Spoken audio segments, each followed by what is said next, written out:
Most people think that reaching your 90s means giving up your independence, packing your bags, and heading to a care facility. But what if I told you that thousands of seniors are proving this assumption completely wrong? What if the secret to staying in your own home well into your golden years isn't about luck or genetics, but about simple daily choices that anyone can start making today? This is the story of how one remarkable woman defied expectations and created a blueprint that's changing the way we think about aging in America. Sarah Mitchell turned 97 last spring, and she still lives in the same two-bedroom house she bought with her late husband back in 1962. Every morning at 6:30, she makes her bed, brews her coffee, and walks 3 blocks to the neighborhood park. She cooks her own meals, manages her own finances, and tends to a garden that produces enough vegetables to share with her neighbors. When you meet Sarah, the first thing you notice isn't her age, but her energy. She moves with purpose, speaks with clarity, and radiates the kind of contentment that comes from living life on your own terms. But Sarah's independence didn't happen by accident. It's the result of deliberate choices she started making decades ago. Choices that protected her health, her mind, and her autonomy. The statistics tell a sobering story. Right now, nearly 1.5 million Americans live in nursing homes, and the average cost has climbed to over $9,000 per month. For many families, this expense creates devastating financial pressure. But the money is only part of the equation.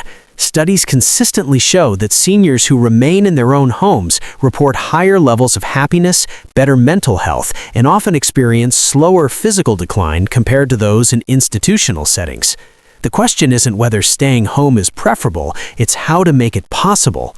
Sarah's approach offers answers that go far beyond what most people expect. Sarah's first principle is movement. Not intense exercise or marathon training, just consistent, intentional movement throughout every single day. She learned early on that the body deteriorates fastest when we stop using it. Every morning, Sarah spends 15 minutes doing gentle stretches in her living room. Nothing fancy, just basic movements that keep her joints flexible and her muscles engaged. Then comes the walk to the park. Rain or shine, unless conditions are truly dangerous, Sarah makes this trip. The walking isn't just physical maintenance, it's also her social connection to the neighborhood. She knows the other regular walkers by name, they check on each other. This informal network has become a safety system that no facility could replicate. But movement alone isn't enough. Sarah understood something crucial about aging that many people overlook.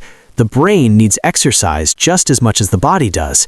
After her husband passed away 12 years ago, Sarah made a deliberate decision to fight the isolation that consumes so many widows.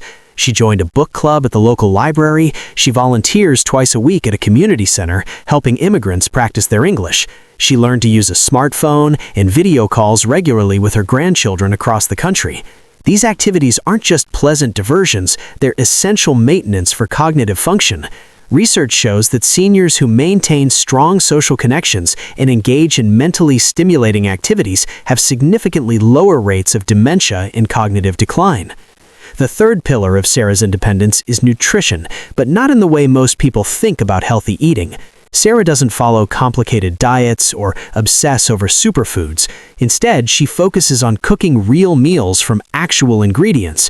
Her kitchen is stocked with basics: vegetables, whole grains, lean proteins, olive oil, herbs, and spices. She cooks almost every day, planning meals that create leftovers for the next day. This approach serves multiple purposes. Cooking itself is a cognitive activity that requires planning, sequencing, and problem solving. The act of preparing food keeps her mind sharp. The nutrition from whole foods rather than processed alternatives keeps her body functioning well. And the routine of meal planning gives structure to her days. Financial planning is Sarah's fourth essential element, though she'll tell you she wishes she'd been even more aggressive about it earlier in life.